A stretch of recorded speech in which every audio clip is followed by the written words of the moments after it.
आप काफ़ी अकेले हैं या अकेले ही काफ़ी हैं।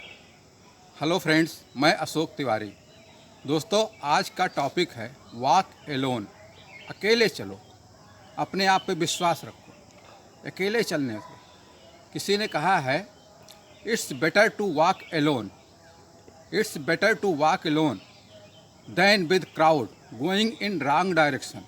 अकेले चलना ज़्यादा अच्छा है एक भीड़ के साथ में गलत दिशा में चलने से। तो आप अपने आप पे विश्वास रखिए अकेले करने के लिए। अगर आप अकेले में, आप कभी अकेले चल सकते हैं जब when you believe in yourself then you can walk alone. जब आप अपने आप पर विश्वास रखते हैं तो आप अकेले चल सकते हैं, और अकेले चलने में ही कुछ हो सकता है, कुछ कर सकते हैं। दोस्तों, आप जानते हैं लोग कहते हैं कि भेड़ चाल चल रहा है। भेड़ चाल में अपना आप आइडेंटिटी नहीं बना सकते, अपना इमेज नहीं बना सकते, अपना परिचय नहीं बना सकते। अगर आपको अपना परिचय बनाना है तो आपको अकेले में ही कुछ करना होगा, तभी आप यूनिक बन सकते हैं, तभी आपका परिचय बन सकता है। दोस्तों, अकेले चलना, अकेले रहना, अकेले काम करना, अपने दिमाग पर विश्वास रखना, अपने आप पर भरोसा रखना, ईश्वर पर विश्वास रखना, ये होता है अकेला चलना। अकेले चलने के, अकेले रहने के फ़ायदे क्या हैं? पहली बात तो यह है दोस्तों, एक आपकी यूनिक पर्सनालिटी है। ईश्वर ने जिसको भी दुनिया में भेजा है उसको एक यूनिक क्वालिटी दे के भेजी हुई है। एक अलग क्वालिटी, एक अलग दशा, एक दिशा, एक सोच, एक विचार, एक क्रिएटिव पॉइंट, ये अलग दे करके ईश्वर ने भेजा हुआ है। हमें ज़रूरत है अपनी उस क्वालिटी को पहचानने की। जब आप अपनी क्वालिटी पहचानते हैं तब उसके अकॉर्डिंग काम करना शुरू करते हैं। और अपनी क्वालिटी पहचानने के लिए, सेल्फ असेसमेंट के लिए, आप अपना सेल्फ असेसमेंट करते हैं। उसके लिए आपको अकेले रहना होता है, अकेला होना होता है, तभी आप अपना सेल्फ असेसमेंट कर सकते हैं। दूसरा कोई बताएगा तो कुछ कमियां बताएगा, कुछ अच्छाइयां बताएगा। कई दफ़ा लोग अच्छाइयां कम और कमियां ज़्यादा बताने लग जाते हैं। उसमें आपके अंदर जो प्रोडक्टिविटी है, जो क्रिएटिविटी है, वो भी आपका निराशा में डूब जाती है, डिप्रेस्ड हो जाते हैं। एक तो आपके अंदर एक क्वालिटी होती है यूनिक पर्सनालिटी की, वो आप नहीं पहचानिए, वो आपको एकांत में अकेले में ही पहचानी जा सकती है। सबके साथ रह करके आप नहीं पढ़ सकते उसको, भीड़ के साथ नहीं रह सकते। शेर अकेला चलता है और जंगल का राजा होता है, शेर होता है।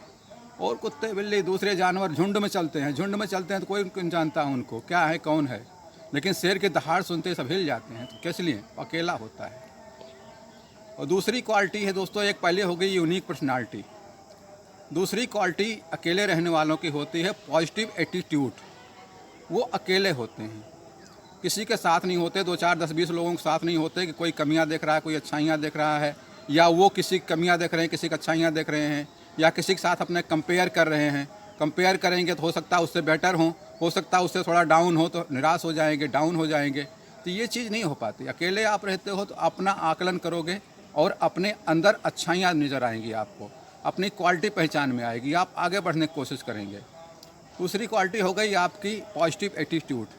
तीसरा होता है दोस्तों क्रिएटिविटी, क्रिएटिव माइंड। जो लोग अकेले होते हैं वो माइंड उनका क्रिएटिव होता है। दोस्तों, आपने देखा होगा, आपने पढ़ा भी होगा, बहुत सारे लोग जो कवि होते हैं, क्रिएटिव रचनात्मक रचनाकार होते हैं, या अलग अलग रचनाएं करते हैं। कई बार वो लोग दिन के दिन, पूरे दिन अकेले कमरे में बंद हो जाते हैं, सिर्फ सोचने के लिए, अपनी क्रिएटिविटी के लिए, अपना काम करने के लिए, अपनी रचना करने के लिए। मैंने एक बार पढ़ा था, किसी फिल्म का एक म्यूजिक डायरेक्टर था, उसकी म्यूजिक बनाने के लिए 3 दिन तक अगला अपने फ्लैट में बंद रहा, किसी से नहीं मिला जुला, कोई बातचीत नहीं, कहीं नहीं। 3 दिन में उसकी म्यूजिक तैयार करी एक गाने की। तो ये होती अकेले रहने का उसका काम। तो अकेला इस तरह से रहा जाता है और इस तरह से हो सकता है। दोस्तों, अकेले रहने का मेरा मतलब ये नहीं है कि आप अपने घर परिवार को छोड़ दें, बीवी बच्चों को छोड़ दें, माँ बाप को छोड़ दें। इसका मतलब ये बिल्कुल नहीं है। अकेले रहने का मतलब यह है कि आप अपने लिए 1 घंटे का समय अकेले का निकालें। वो कोई भी समय जो आपको सूटेबल हो। बाकी समय आपको अपने परिवार के लिए देना है, समाज के लिए देना है, सोसाइटी के लिए देना है, वो दीजिए, वो ज़रूरी भी है। क्योंकि हम पार्ट्स ऑफ सोसाइटी हैं, समाज का एक हिस्सा है। परिवार हमारे साथ है, हम परिवार के साथ हैं। परिवार को भी समय देना है, परिवार के साथ भी रहना है, पेरेंट्स के साथ रहना है, बीवी बच्चों के साथ रहना है, सबको देना है। उसके लिए आपके लिए बेहतर टाइम ये हो सकता है, आप मॉर्निंग वॉक पर जाते हैं तो वेल एंड गुड, उस टाइम आप अपना 1 घंटे का टाइम निकालिए, अपने विषय में सोचिए, अपना असेसमेंट कीजिए, उसमें आपको बहुत कुछ सीखने को मिल जाएगा, बहुत कुछ समझने को मिल जाएगा। अपनी क्वालिटी समझ में आ जाएगी कि मैं किस क्षेत्र में, किस दिशा में, किस लाइन में ज़्यादा बेहतर काम कर सकता हूँ। आप उस लाइन को पकड़ेंगे और उसमें आप दिन पर दिन उन्नत करते जाएंगे, तरक्की करते जाएंगे। इसी तरह से आप कुछ भी कर सकते हैं, कुछ भी सोच सकते हैं। सोसाइटी को, परिवार को, सबको, या अपना जो दूसरा सूटेबल टाइम आपका हो, शाम का समय है, सुबह का समय है, किसी टाइम का, कोई भी टाइम आपका जो है, 1 घंटे अकेले रहने का, आत्मनिरीक्षण करने का समय निकाल लीजिए। और आप अपना निरीक्षण करेंगे, आगे बढ़ेंगे तो शेर की तरह दहाड़ेंगे, आगे बढ़ेंगे। दोस्तों, आपने देखा होगा बहुत सारे आविष्कारक हमारे ऋषियों मुनियों में, जो हमारे पौराणिक कथाओं में है, बहुत सारे ऋषि मुनि अकेले एकांत ध्यान लगाते थे और पता नहीं कितना ऊंचाई तक पहुंच जाते थे। आपके अंदर भी वो क्षमता है। हम ये नहीं कहेंगे कभी भी कि आप घर परिवार छोड़ कर संन्यास ले लें।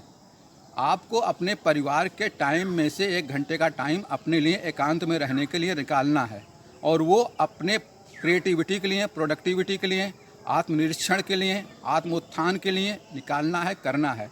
दोस्तों, किसी ने बड़ा अच्छा कहा है, जिनमें अकेले चलने का हौसला होता है, जिनमें अकेले चलने का हौसला होता है, एक दिन उनके पीछे काफिला होता है। दोस्तों, आज के लिए इतना ही। कल किसी और टॉपिक पर बात करेंगे।